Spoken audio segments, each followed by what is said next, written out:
Shane Gillis struggles in a Saturday Night Live monologue that avoids the obvious. Anyone who thought comic Shane Gillis would emerge confident and defiant, hosting Saturday Night Live nearly 5 years after he was fired from the cast amid a backlash over racist and transphobic jokes, had to be a little disappointed with his monologue last night.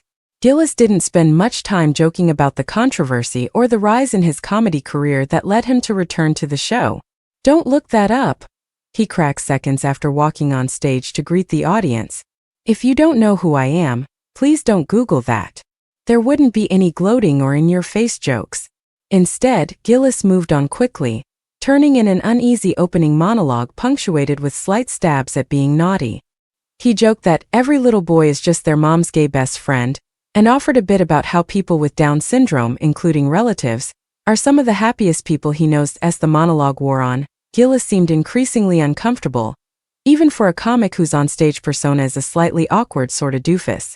More than once, he quipped that he expected a joke to get a bigger laugh, noting at one point, "This place is extremely well lit. I can see everyone not enjoying it."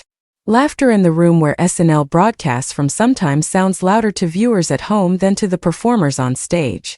An ingenious response, but in some ways it was an ingenious response to the backlash Saturday Night Live faced in bringing him on as a host. Viewers who might be aware of the criticism but didn't spend time looking over the podcasts where he dropped racial slurs, anti-Semitic language and homophobic/transphobic quips likely watched his monologue and wondered what the fuss was about.